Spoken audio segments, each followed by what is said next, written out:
Hello. Hello. It's Thursday. It is Thursday.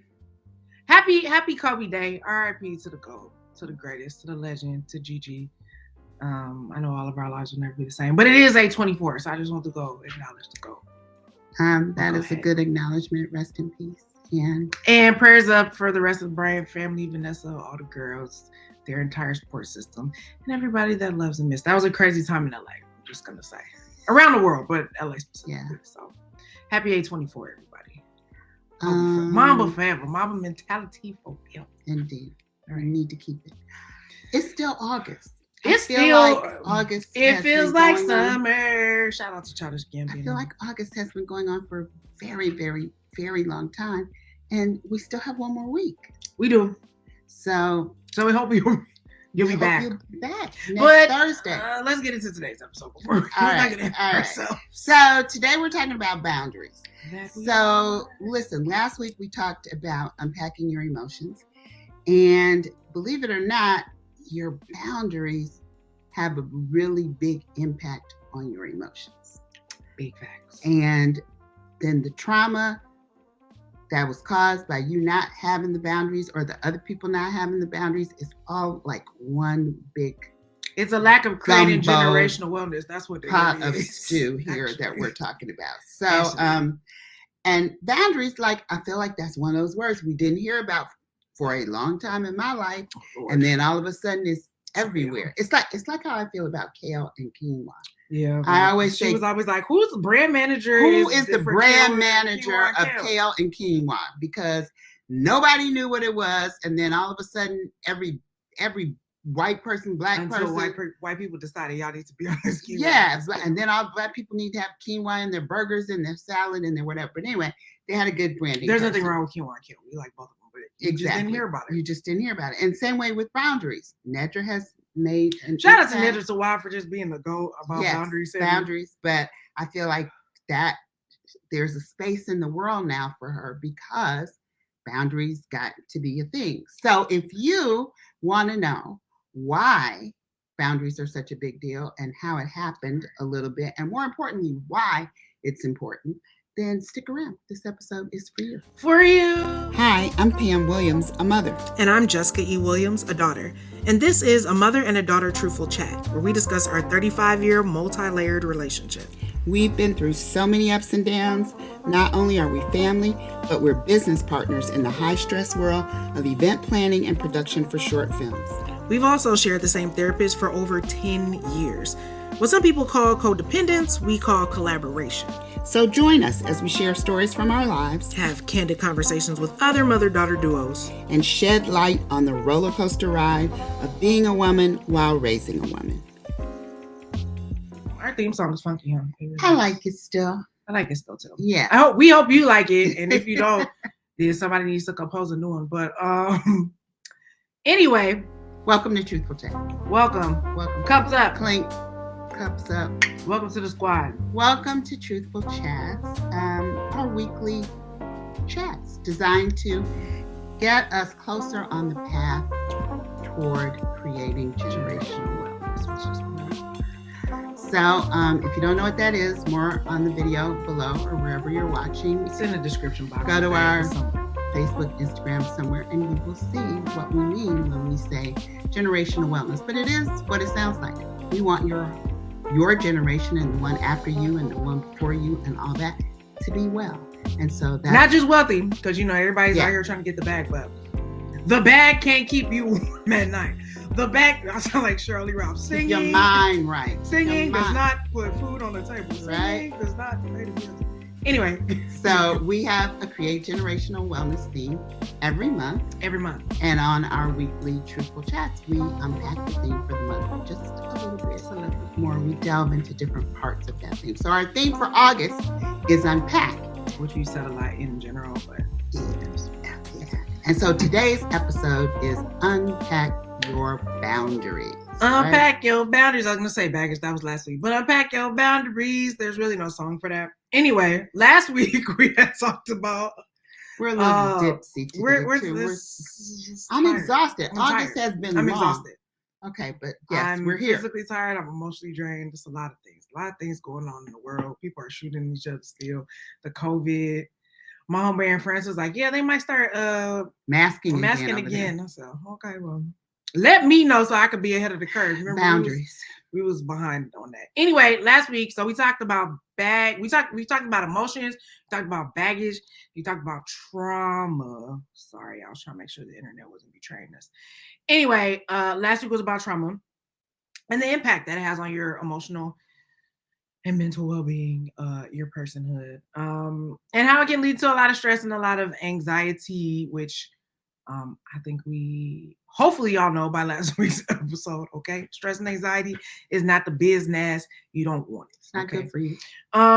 So how does that relate to unpacking your boundaries specifically? Because low key, all of these things are like interconnected. They're intertwined. It's all like a matrix of a thing. They all go together. So boundaries are important because if they are non-existent or not clearly articulated, flexible, or respected, or flexible, or just unclear, they don't exist, or you think that they've been established when they haven't.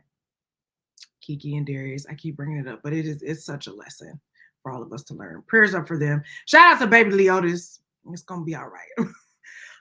Anyway, lack of boundaries or lack of expressed boundaries can lead to friction in a relationship. Period. That ain't just baby mama, baby daddy in that scenario, but any kind of relationship. And some of y'all ain't got no boundaries with your children, and it leads to a very chaotic household. But we'll talk about that a little bit later. And your spouses, but or whoever be staying at your house. Because let me tell you, I don't really care. I'm worried about these people that I live with. Anyway, you did good. I did. I really pulled it back. Anyway, if you know, you know.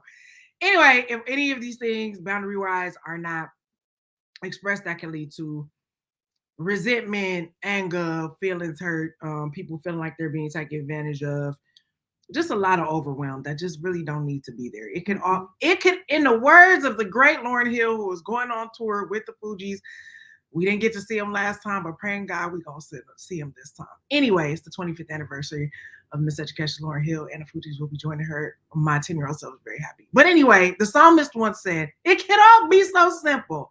I hear you choir, but what? But you'd rather make it hard. Yeah. So we're just here to talk about the numerous ways that you can express boundaries, work on boundaries, so nobody feels disrespected.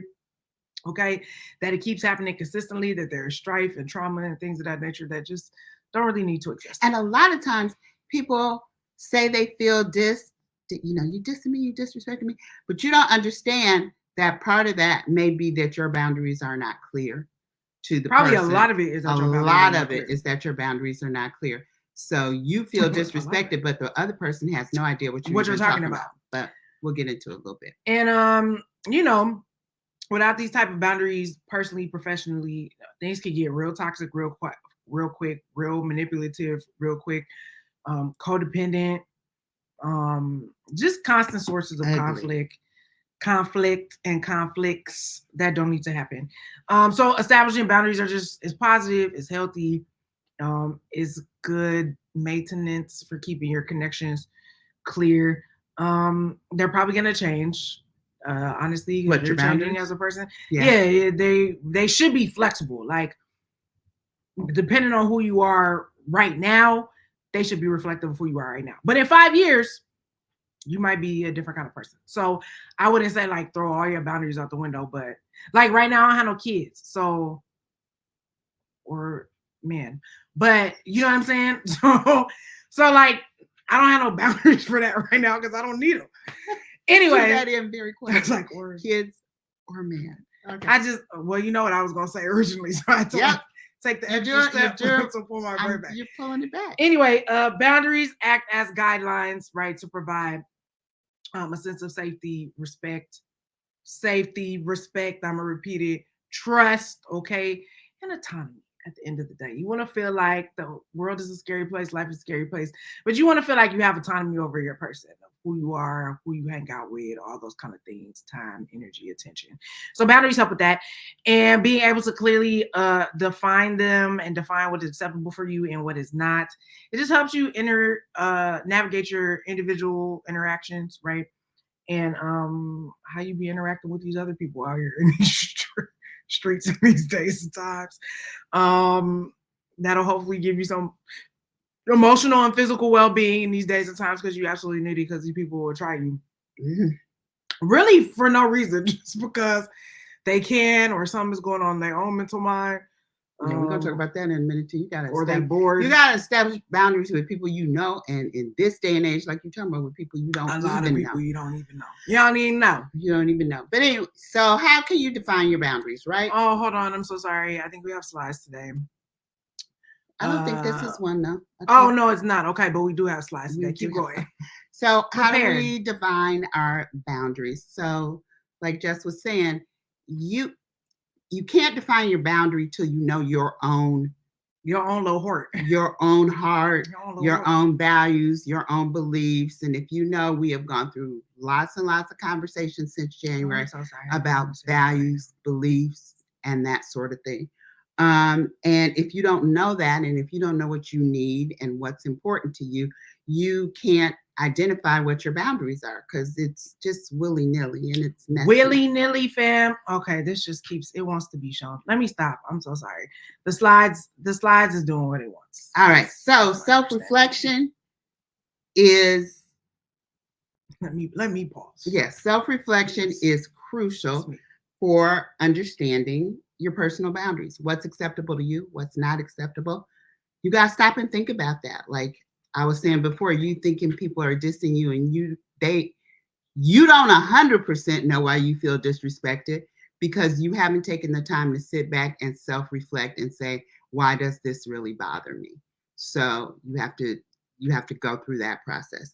You have to consider your emotional, physical, mental boundaries in different contexts. Some things that bother you at home might not bother you out in public. You know why? Because you know you're not going to see them people for a long time. That's the way I can kind of like, they ain't got nothing to do with me. I'm going to my house. Now, if I feel disrespected at my house constantly, that's another thing. But if I'm, clocking in and clocking out somewhere, I'm going to be for a limited amount of time. But work, you spend a lot of. Well, I really wasn't talking about work. I really was more so talking about social situations, because you know how I feel about that. But you don't really be outside like that. Yeah, that's anyway. what I'm saying. So be like, my boundaries for social situations is totally different.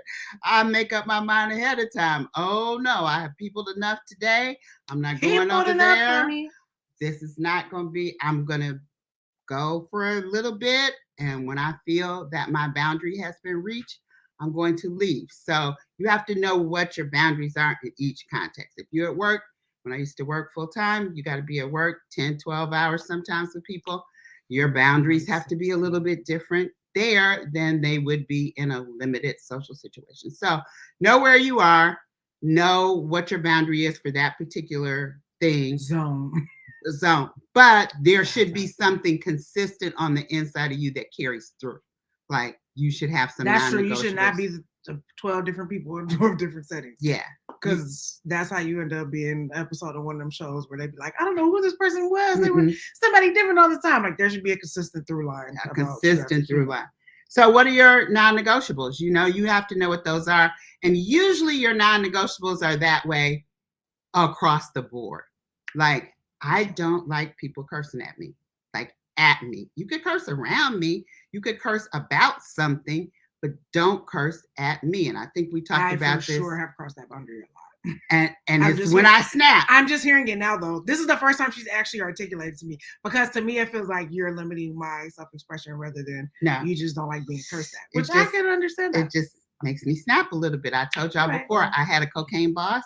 And cocaine boss. I had a cocaine boss, and he would just yell and scream, and he had an all-female staff, and he would just really berate and yell and curse. Caucasian male, of course. No, black. What? Clarence Thomas? Black. No, and he was crazy, but it was the cocaine. But I realized that I was the youngest person on the team, so I took my lead from the other people and didn't cuss him out back. but it used to eat me You're up. not a millennial. Used to eat me up on the inside. I'm like, how y'all grown women sit here and let this man talk to you like that? House. So that got to be a non-negotiable for me. And I can tell you, I've gone to other jobs where people of the other persuasion feel like it's okay to curse at people, and I'd be like, whoa, whoa, whoa. Don't know what y'all do in y'all culture, but that's not what you know I exactly do. what they do in that culture. You Get know. out of my room, Yeah, mom. no. Get in my room. Not talking to me like that. So you have to know what those are. I thought of something else. You remember when I used to manage, I used to be in the trade show industry, and I managed a lot of international, I had a lot of international clients. Shout out to all the international clients. And I realized that a lot of the people that I work with didn't respect those cultures.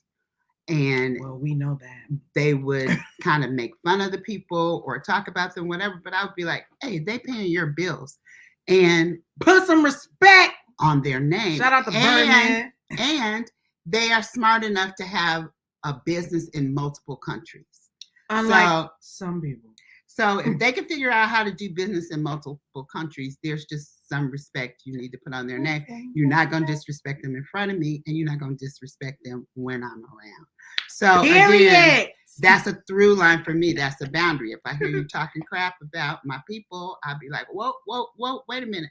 So do not come for me unless I send for you. Yeah, so you just have to know what those are. And I thought about a couple of things that can stop you from establishing your boundaries. And I thought it might be a good idea to mention those. One is fear of confrontation. Like if I had been afraid to, I'm not fearful of confrontation. I just don't like it. I don't like it either, but I'm not for that. Yeah, I have to be pushed to be like, well, now I gotta get at you. Yeah, but I'm not afraid to get at you. It's just I prefer not. Wasn't that a song? Anyway, go ahead. Oops. Get at me. You have a hard time setting boundaries if you worry about rejection. If you're a people pleaser, if you want everybody to be happy with what you do all the time or whatever, your boundaries are going to be wishy-washy, mushy, clear, muddy, cloudy, whatever you want to call them. And if you feel guilty when you set your own boundaries, like, oh, I should just go ahead and then no. Girl, no. So think about if you're doing any of those things in your life, because if you are, it might be difficult for you to set boundaries, and we want you to give it some thoughts. And some of that is age. As my therapist told me this morning, we both checked in every 2 weeks. But I was like, yeah, like people pleasing and fear of rejection. I still have all of those things, but I'm older. Not as bad as you used to. I'm older now, so like he said, you took a hard left. You just don't give no more. He was like, the older you get, you don't care. You like whatever, homie. Like we out here, okay? Take it or leave it. Favorite statement. You can't whip me. You can't whip me. I got that from Kev, okay? First of all, Kev, thank you, Kev, for giving me that statement. I don't know why I get on her nerve that bad. She can use it too. She act like it's just my statement. But she can't whip me. Anyway. Well, it's because I try to have respect for other people's boundaries too, but we're going to talk about that in a minute. Me too, but you still can't whip me. My boundary, you having an issue with my boundaries, you can be mad about it, but you can't whip me. That's just a basic point blank statement, whatever it is. You can't whip me. We can agree to disagree, but you can't whip me. Anyway. That's our boundary. Once you've identified your little boundaries, here are a few best practices in terms of how you can, excuse me as I pull up the little slides finally. Okay. Oh Lord, where's the full at? There you go. Nope, it's not doing it. Okay, there we go. Best practices for making your little boundaries. Okay. So let me don't call the people's little boundaries. You know what I mean. It's not always belittling. Sometimes it's in love. Anyway, so once you've identified your boundaries, here are some best practices, okay, about making them. So number one, I feel like we say this every week. I'm sorry if we sound like a broken record to y'all, but the work is the work, okay? Number one, everything starts with the self-awareness. You got to understand, if you're listening again, there are slides, so make sure you find this episode visually so you can see what we talking about. So self-awareness, the chat GPT is always among us. Understand your personal needs and limits to establish a strong foundation for setting the boundaries. You can't establish what you don't know. Okay, that's really the Cliff Notes version of that. 2, clear communication. So you want to clearly and assertively. Now, assertive and aggressive, two different things. Perhaps we'll talk about that Yes, indeed. later. But clearly and assertively, that means strongly, firmly, but that don't mean you got to necessarily cuss everybody out and do all those kind of things. And I tell you, one of the reasons you get to be aggressive is because you went too long without being assertive. Like if you, that's true. That's a word, right? T-shirt. You got to start. You have to communicate clearly from the beginning, because a lot of times you get bottled up. You can't be acting brand new. And you get bottled up and you take it without being clear about why it's bothering you. Maybe because you're not self-aware and you don't know. But once you do know, then clearly communicate it before it gets to the point of being aggressive, because it will. Aggressive. Okay, cool. I want us to pop back in for that, but back to the slide. Okay, so clearly and assertively communicating your boundaries to others using I statements to express your expectations. Okay, a lot of us, when we get aggressive, it turns into you. Oh wait, sorry, they can't see. They don't have to. You know what we doing. You, and the next time you, and if you, and you, and you, instead of saying, let me tell you how this made me feel. I felt blah, blah, blah. Because nobody can argue with how something made you feel. Just like this little hand. You see this little hand with the hand over the heart? That's like, I feel that. Okay. You can start. That's actually one of my favorite verses on the Leah song. Anyway, shout out to Jonte Austin and everyone involved in I Don't Want It. Anyway, I statements are very clear. 3, consistency. Consistently. I'm going to say it one more time for people in the back. Consistently, okay, enforce boundaries to maintain their effectiveness and prevent others from crossing them. Now, I don't know how much we want to get into this one. Keyword is consistently. Y'all be so wishy-washy with your little boundaries. I'm really talking to people in relationships, predominantly females. Males, y'all probably do it too, depending on the level of sprungness. But you can't be flip-flopping, okay, in your boundaries, because we'll leave it at the attention. You care so much about the attention. If you're flip-flopping in your boundaries, flipping, flip-flop, flipping, flop. Shout out to Beyonce. I'm not going to finish it, but you know what I mean. Y'all be flip-flopping, and then people don't really know where you at or what you're doing, and then they be confused about who you are. Because they wind up disrespecting you. Because you're confused about who you are, and they end up disrespecting you. Okay? That's all we're going to say about that. Self-care. Prioritize your self-care and establish your boundaries that protect your personal well-being to avoid the burnout. Can we just stop right here?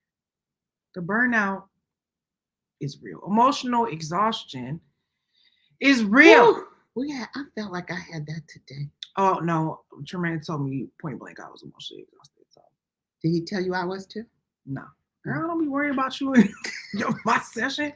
Nah, fam, I was worried about me. He told me I was suffering from emotional burnout. Anyway, but that just lets me know I'm not doing the best at my self-care routines. I'm doing okay. I could be doing better. But this level of fatigue, it's not necessarily like some of his body fatigue, but because we've been going hard in the paint. All month doing various things, but particularly this last like 48 hours. And we had earthquakes and storms, and it was revelations in California if you didn't hear it. Anyway, I just know I could step up my self-care routine. I will just go ahead and say that. It's important to do that assertively so that you don't get aggressive in your burnout or that your burnout using good words turns into either blowing up on everybody, dynamite, or cursing at a person. Girl, let it go. I just said that was aggressive, okay? But when I'm assertive, my assertiveness is not always interpreted correctly, so then it has to turn into aggression. I'm always aggressive. I'm aggressive out of defense. I'm not aggressive because I wasn't assertive first. I was assertive. You wasn't hearing. Now I got to get aggressive. I see how the pattern goes. Truthful chat. Irregardlessly, I know that's not a word. It can lead to burnout, and your burnout can either be complete explosion or shut down completely. So just be aware of that. I can fall on either end of the spectrum, depending on the day. Anyway, last but not least, seek support. Seek guidance and support from trusted individuals, therapists, support groups, Oh, did I? There's an O in support. Okay, if you're looking at the slides, but support groups to reinforce and maintain the boundaries. Self-advocacy, assertiveness, and effective communication techniques play a very, very vital role in expressing your boundaries while preserving positive connections. Okay. Which All is those a good thing. We had support this morning. Not important. I do. That's my primary source of support. I told that nigga that. I mean, person that. I was bound to slip up at some point. Anywho, there was a article that we read called "How to Set Healthy Boundaries in Relationships," because that's about you. Okay, we was talking about you right there. Now we getting into all of your various relationship levels. Okay? Over here, over there. So this was from the Cleveland. Was it the Cleveland Clinic? Mm-hmm. We'll probably put it in the show notes somewhere. When I have time, y'all not gonna stress me, okay? Cause we're consistent in the episode making. The rest of it, you gotta come back. You gotta keep coming back so you don't never miss nothing. Anyway, they were talking about how important it is to healthy boundaries because it helps you do the following things: retain your identity, prevent manipulation or you being taken advantage of. Okay, again, you can't put out what you don't know, but you gotta know it first. Promote healthy relationships in general. I think, no, I can say this with confidence. You know, there was a time in my life where I was asking for like different kinds of friendships. Not that they were bad, that just wasn't what I imagined for myself. So I think I've gotten better at like, I know my boundaries and I promote healthy relationships. So I always say this all the time, like people know who they could play. They know who they could try. And I just feel like I give out the vibe, like, don't come playing with me. You know what I'm saying? Like if you're not for real, there's just a vibe. I feel like there's an electric fence of like, don't bring it over here. I'm not here for so that. I think that I hope drama. I'm not here for the drama. Let's call it that. Okay. Huckabuck, whatever you call it. That's the edited version. But I don't have time. I don't do it. So anyway, I think I've gotten better about my personal boundaries. Therefore, it has promoted healthier relationships and healthier connections with people. Like the people I meet more quickly, I'm like, oh, you're a quality person. You're a quality person too. Oh, cool, this works. Be appropriately assertive. Again, we might have to do a whole episode about the difference between being aggressive and assertive, because especially for people of color, we're a very assertive people. Sometimes some people lead with aggression. I'm not gonna lie, but most of the time people of color are being assertive, and the way that we're assertive is perceived as aggressive, and then sometimes we really do gotta be aggressive because you don't take our assertiveness seriously, and sometimes the aggression is because of the trauma. Like there's a certain amount of trauma that comes from being Black in America. And I'm sure in the rest of the world. Shout out to the diaspora, but definitely white supremacy is real. And so there's a certain amount of trauma that you have that makes you be that you should, like you say, have your head on swivel and be appropriately assertive, and sometimes aggressive is necessary.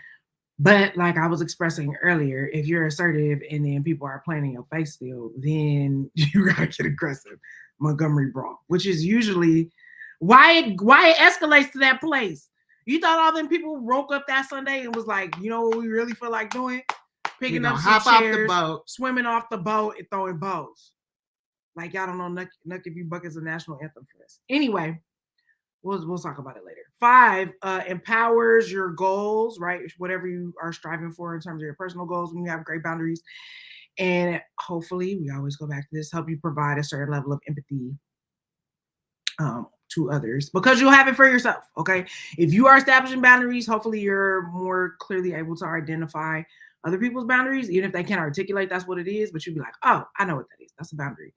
And maybe you can help them do better at that. That's what I really spend a lot of time doing, is helping people clarify their emotions and their emotional things. You were doing that till late in the night last night. I don't know. I didn't ask for it, but I want this power. Shout out to Queen, gift from the Lord. Oh, confirmation. Anyway, so I thought it was cool to go through. I am going to read these, highlight some of the things that I thought were super important in this article. So they were talking about how boundaries are literally the framework that you set for yourself about how you want to be treated by others, and to a certain extent how you treat other people. Now, I did have a friend who told me, her therapist, that said her boundaries are for her and not for the other person, which I was like, huh, that's interesting. I get it though, and I think it's kind of towards what we were talking about earlier, which is you have to know your boundaries in order to effectively communicate them, right? But knowing them, or not let people cross it. Knowing them is how you want to be treated, but it's also how you hold other people accountable for how they treating you. But you ain't got to be all aggressive with it all the time. Yeah, and so that helps promote your physical and hopefully emotional well-being. And it allows you to respect your needs and hopefully the other person's need instead relationship dynamic. I also thought it was great that, again, they just continue to reiterate boundaries are great at, again, communicating how you want to be interacted with and how you in turn will interact with other people. Okay, so it's very important. I thought this was cool, actually. So they were talking about it in terms of boundaries in romantic or sexual relationships. They really come down to how comfortable you are and what you're comfortable doing with your time, your energy, your body, and your space. I don't really think we really think about it like that, but I'll repeat it. So romantic and sexual relationships come down to determining what you're comfortable doing with your time, your energy, your body, and your space, which is really your whole person. So, put some thought into that. I think I'm going to just insert something here from watching you over the years. Sure. I think your main, some people say they have relationship phobia or commitment phobia. I think yours has always been more around your time and your energy. It's always been around my time. Yeah, I feel like you always. You have always been a person about, I don't have the time or the energy for the drama. So I think, and I don't think relationships should be dramatic, right? But a lot of people do, and maybe that's just youngness and maturity, and maybe I'm in a space where people are on a different relational wavelength. That's such an old soul. But as I was maturing as a person and in age, I was like, this is too much. Like, there's other things I could be doing with my time and my energy and my attention. So yes, I decided to focus on that. But it really is important. People always want to talk about I was gonna say something else. Continue. You can. Nope, I'm not. The unequally yoked thing, like a lot of times people only think that means in terms of Christianity or your relationship with God or whatever, but you can be unequally yoked in terms of those things: time, energy, space, and what was the other one? Body, yada. You can be yoked to somebody that wants to spend all their time with you. They don't have nothing else to do. And then that can be an unequal yoking. And quality time is one of my love languages, but yeah, you need to go find you something to do. Or space. You know what I mean? You could be with somebody that always has their quality time might be touch. So they always want to be up under you all the time. And then there are other people that'll be like, we're in the same room. Hey, how you doing? It just depends. But you have to know what your boundaries are, and you hopefully are able to clearly articulate them. And then they also said in this article, healthy boundaries in a relationship are respectful of your space and autonomy, and the space and autonomy of your partner, which I think is very clear. I think we really be trying to just overcomplicate, high value man this, the women don't submit, that I'm just looking for an equal partner, da. Pick a thing, okay? People be telling me about that. Yada. It's just respect of your space and autonomy and respect of the other person's space and autonomy. But you know where you can't give respect? If no one tells you what the respect level looks like. If there's no real clear cut on paper, written down, or clearly articulated or whatever boundaries. So here's some excerpts, more relationally broken down. So that was romantic and sexual partnerships. This is about family. And it's pretty much, if you don't set boundaries and you're always letting other people dictate your time or what you're doing, We kind of already talked about it. Really leads to a sense of exhaustion, which is usually, it can be physical exhaustion, but emotional exhaustion usually leads to physical exhaustion. I was about to say, if it's emotional, it's going to get to physical. And burnout. So burnout usually is when you may be headed to a depressive episode, but it's like you just don't have any energy to do anything. Like you just, and it's usually related to emotional exhaustion, because we've all been physically exhausted from something, and then you can take a nap and you good to go. But if you take a nap and you wake up and you still feel, or you go to sleep and you get in your 8 hours or whatever it is, and you still just feel like really drained, it's probably something emotional going on. So a family can really emotionally drain you. So you gotta be Truthful careful chat. and step up your self-care. That's all I'm gonna say about that. Friends, they said for friends, setting boundaries in friendships can help you really get out of toxic relationships. I think a lot of people don't really realize Friendships. that they have toxic friendships. Yeah. I don't know that I've talked with somebody through that recently, but I do have a few occasions where I was like, I don't know if that person is really your friend like that. Like, do they like you? Like, they just seem like, it's usually about something else, like stunting on that person, or they always got something negative to say, or you share good news with them and it's always negative. Like, it gets weird. So sometimes setting boundaries in friendships can expose toxic relationships that you didn't even know you had, which is very common. Which can also go back to time and space and energy. True. Because sometimes you have friends that, they have a lot more time available for foolishness than you have available for foolishness. Or just care about things that you don't particularly care about. Yeah. And then this is how they try to rope you into their world, but you be like, I really don't care about that, and I don't have time to talk about that with you right now. But I'm trying to be a friend. And then it's one of those things that people don't respect your boundaries. You can learn very, very quickly that maybe some of your friends, like we said, are not actually respectful of you. And if you find out that, again, it's time, energy, hopefully not your body, you know what I'm saying, but time, energy, how you're spending, listen, do what y'all do, how y'all do it.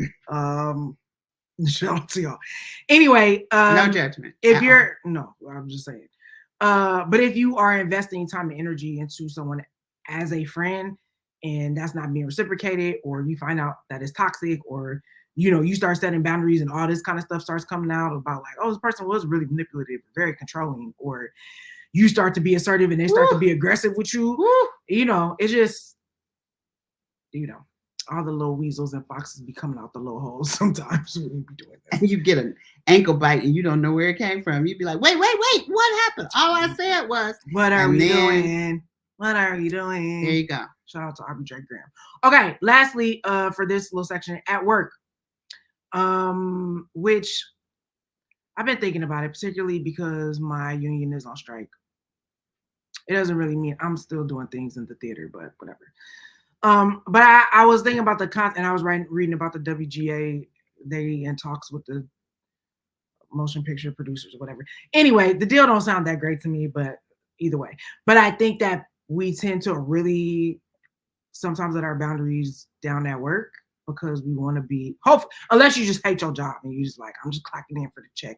It's whatever. But for the most part, people want to give themselves to some sort of meaningful task or do something that they feel is important. Especially if you have a job you feel is in line with your purpose. Yeah. So, I think sometimes we're willing to like overextend ourselves or like go the extra mile because you don't let the team down or the project and you guys are working really hard, right?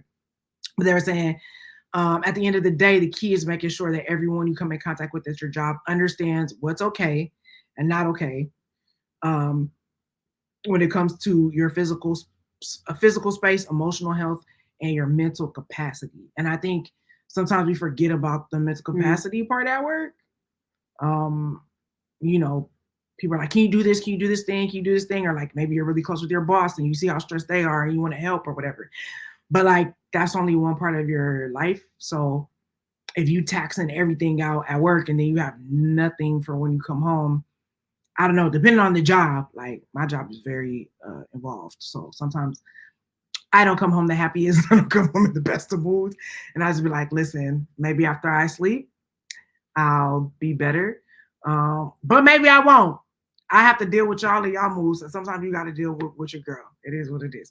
But anyway, we do have open conversations about it though. I can tell I don't you know that. if they go well or if they solve anything. But No, we do. We they talk don't. about But we will be like, okay, you must be really tired or I am. I'm hangry exhausted. or whatever, you know. So Anyway, so yeah, just keeping in mind that bosses, coworkers, whatever, but that you have what's a non-negotiable or negotiable or non-negotiable about your physical space, emotional health, and your mental capacity.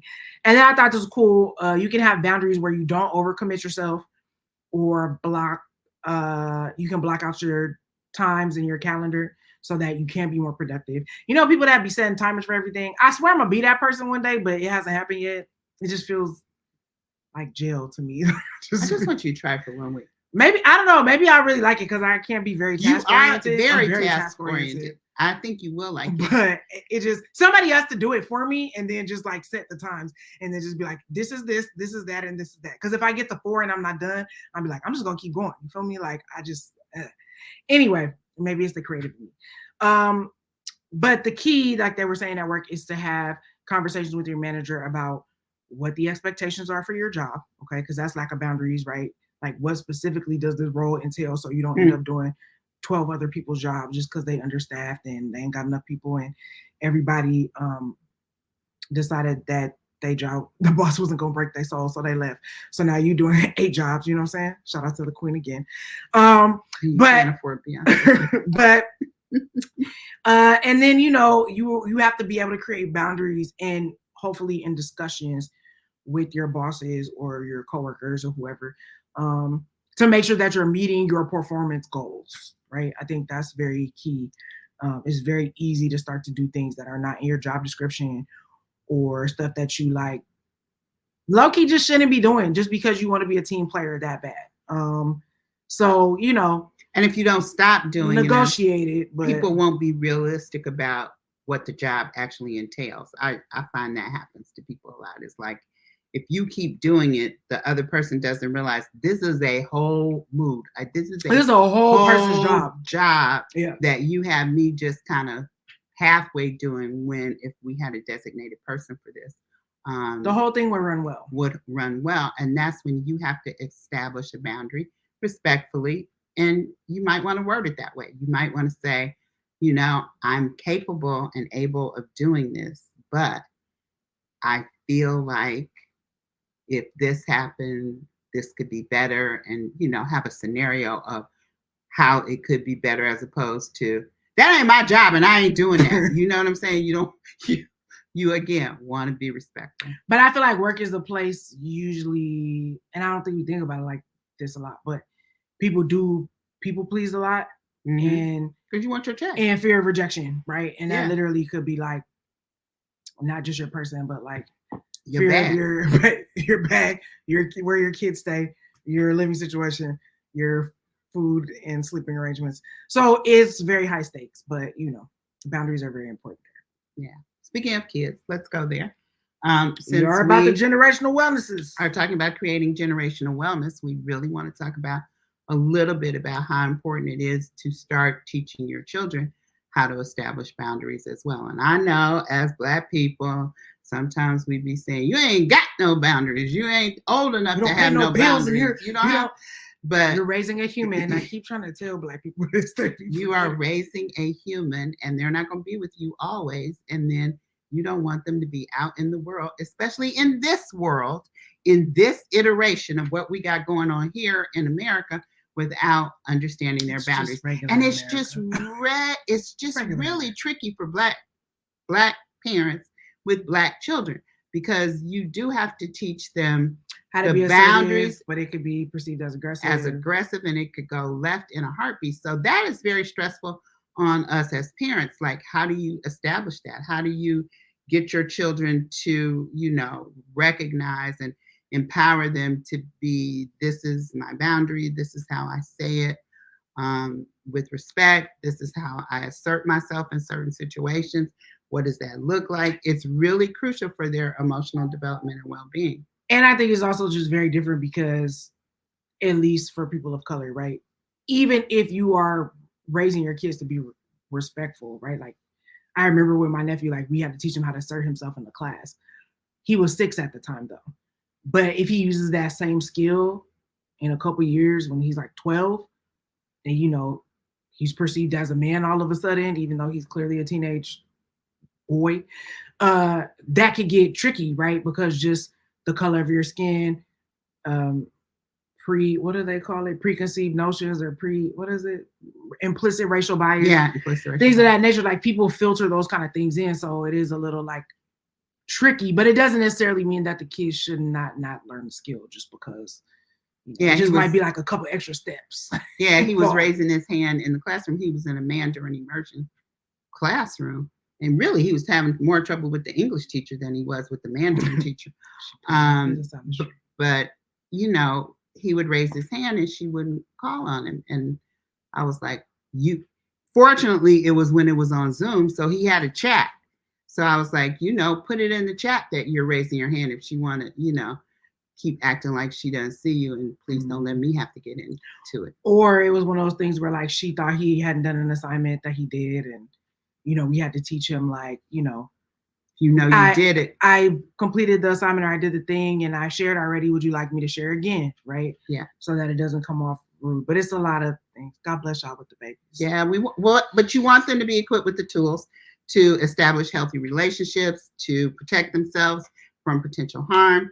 And so we got a few tips for that as well. I think we have another slide about how you can support your young children in that. So number 1, tailor the discussion for your child. Make it be appropriate for the age, the development. Like we just talked about with my nephews, like I have the assignment. Here it is. Would you like me to send it again? My nephew, her bonus grandchild. Yes. So, and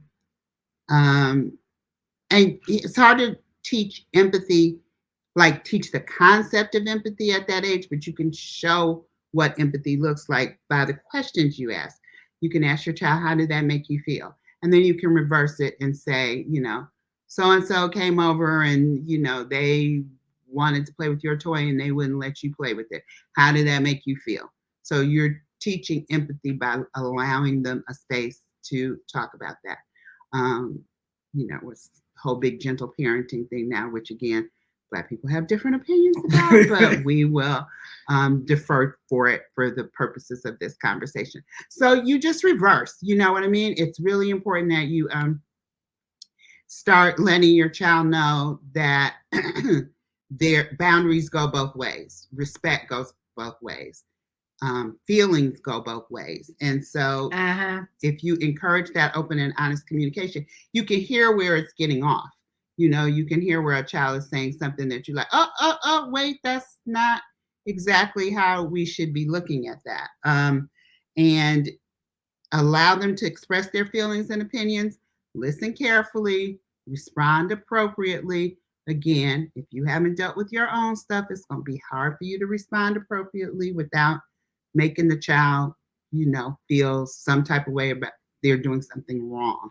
You have to be at a place where you can put your own stuff down and just have a conversation about it. I tell you, there were some times when Jess would come home and tell me something that happened at school in her predominantly not Black, Caucasian, not Black elementary school, that I would be ready to ride out. But again, I couldn't show that, which we're going to get into role modeling a little bit more, not in that particular way. I had to try to find an open and honest way to communicate what needed to change and what was the most effective way to change it. All right. Teach children. One of the things I like to, the importance of respecting other people's boundaries.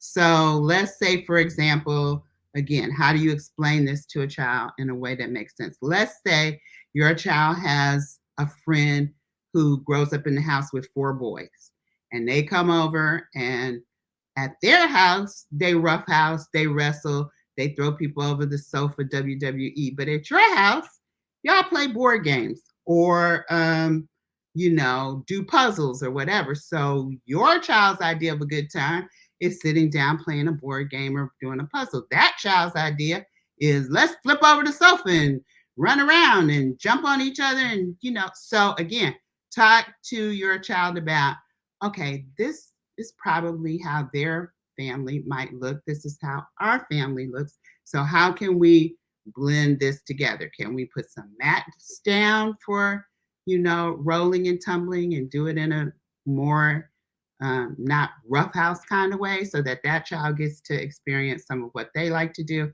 And then can we switch it over? And so that to playing a board game or working on a puzzle for a while or coloring or whatever it is that is more your child enjoys more. Again, teaching people the rules go both ways. It's reciprocal. If you're letting a child, um, if you're going to respect people's boundaries, you got to try and understand what they are and reciprocate.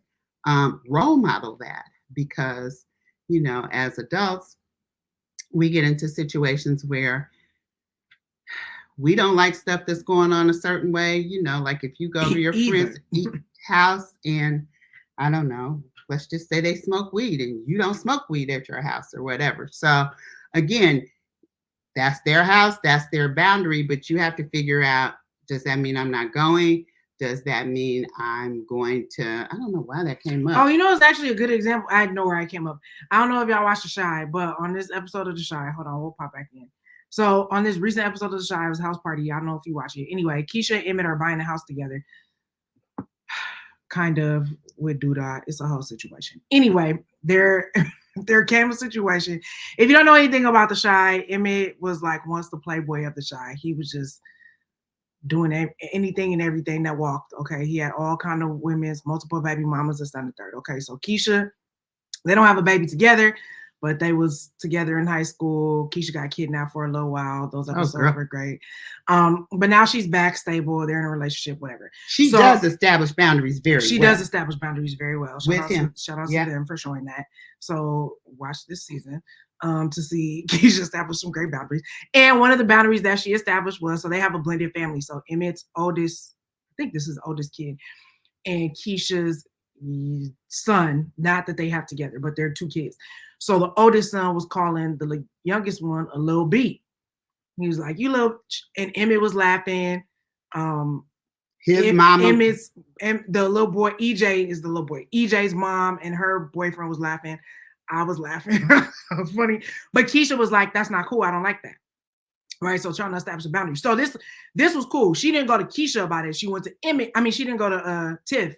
Tiff is the baby mama. So Emmett and Tiffany have EJ, and then Keisha has her own child that she brought to a relationship. So Keisha ended up going to Emmett to say, "You need to talk to Tiffany about EJ cussing like this," because they were like, "Where did you hear this?" He was like, "In the car with my mama." So they listened to unedited versions of rap music, and so that's why he was learning it. So Keisha was saying, "Hey, Emmett, I'm not trying to tell them how to raise y'all kid, but I think this is a boundary we should establish." So they had a conversation about it. It didn't go so well. Tiff and Iman's character, I don't know what his character, I forgot what his character's name is, left. And there's a scene where they're riding in the car with EJ, and EJ is really going on into the rap.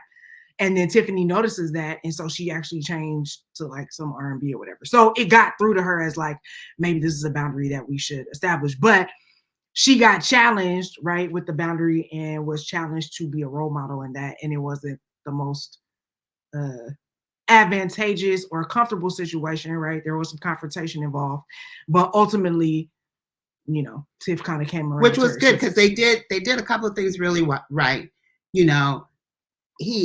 Emmett actually actively listened to her Keisha concern, and even though it wasn't a concern for him, he heard it, he processed through it. He decided, okay, I am going to talk to her about it. Again, it didn't go well, but then as adults, Tiffany ultimately processed through it. And so they were able to come to a meeting of the minds as to what is the best boundary for the child. Right. And so sometimes, now we haven't watched the next episode, so we don't really know what happens after that. But she got through the Tiff. They got through to her. Yeah, and speaking respectfully, and one of the things, girl, drink the drink. Oh. I don't understand. She be choking every week, and she don't never want to drink the drink. I was drinking. But the other thing is, sometimes they were also smoking weed in the house on that episode, and Keisha laid a boundary about that too. Yeah, that's where that came from. But go ahead. So a lot of boundaries. But here's one thing that I think as parents you don't realize sometimes that you're doing, and I've noticed this in all my years of parenting classes, children's church, whatever. If you as a parent, if someone is up in authority having a conversation and you ignore that person while they're up talking, it ultimately teaches your child to ignore authority and responsibility as well. And so, again, you're teaching them to not respect that person's boundary. And it's going to come back around and it's going to circle around. And then, these kids today are going to tell you, well, you did X, Y, Z, and X, Y, Z. Receipts. So I would encourage you. I hope that makes sense. You know what I'm trying to say? But I hope you would look at yourself and kids what are you're gonna doing. see. You can say a bunch of things. Kids are ultimately gonna do what they see. What they see more you so do. than They're gonna see how you talk to other adults. They're gonna see if you talk about your friends behind their back. Get off the phone and be kiki and la la in somebody's face, and then turn around the next minute and be talking about them like a dog on the phone with their other friend. And it's not a judgment, because like even to Tip's point on that episode of Shy, she was like, so Emmett, you could cuss and we could all cuss, but he can't express himself. Like, if that's how you want to express himself. And Keisha's point was like, well, I mean, that's not what we're saying. She's saying it's just a matter of respect. Like, he's not respecting my son, and if he's doing this at the house, he's probably doing it at the school, right? Which becomes a whole nother problem if you call another kid a little, you know what I'm saying? Or the teacher, which we have seen, right? So it became like a respect for authority, or a respect for authority, but also respect for your fellow man, right? Yeah. Which again is a hard thing to teach for Black kids, because it's not fair out here in these streets always. But anyway, empowerment. Try to teach. That's number 5. Teach children to assert their boundaries. Try to teach them how to do it in a respectful way. And it's work, parents. We want to, jump to this conclusion or that conclusion or roll how we roll. But they're watching you. They're going to want to do what you do. They see you do, not what you say. And we're trying to create a generation and a legacy of wellness. So keep that in mind as you're trying to teach your children how to establish boundaries. And it's okay for children to have boundaries. I saw something else on the internet where some uncle came in and he was trying to hug a teenage girl, and she was like, Ew. no, I don't. No, she's and the mother was like, go over there and give your uncle so-and-so a hug. She said, no, I'm okay. I'm cool over here. And so then the uncle was like, oh, come on over here and give me a hug, blah, blah, blah. And the mother was like, nope. She said that she didn't want to hug.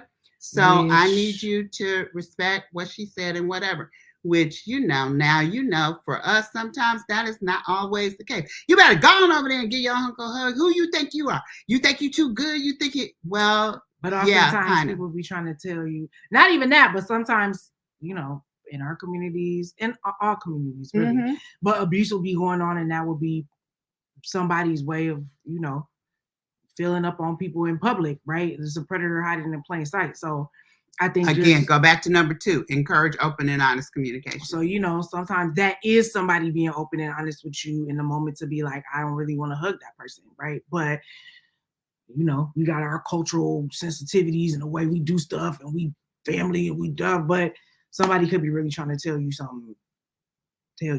So you just try to respect everybody's boundaries. And again, keep that open and honest communication. Yeah. Good. I hope that helped the people. I do. Yeah, I think I hope so too. Okay. Where do we go now? There's some more things, but I think that was good. I think if you can navigate your personal boundaries as an adult, then it becomes easier to teach your children how to navigate them. And that doesn't mean that your child can do whatever they want to in the store, hollering at people, cussing, doing whatever, just because there's their boundary. No, there's levels to this. And that's privilege, which we'll have to do on another episode. But you have to have boundaries too. There's some things the privilege to not care about nobody else. There are some things, even as parents, you have to establish some boundaries, for your kids in raising them. They can't come in your room with you and your husband and bust through and not open, knock on the door and whatever. You have to establish boundaries in your house. You can't get up from the table and leave your plate and walk off. That's a boundary. You have to establish those kinds of things as well. Because again, it teaches people that it's a reciprocal relationship that we have here, and these things go back and forth both ways. Do unto others as you would have them do unto you. Yeah. And hopefully in a healthy, respectful And you want them to start learning this early on, but if you're doing that for yourself, it ain't fun out here.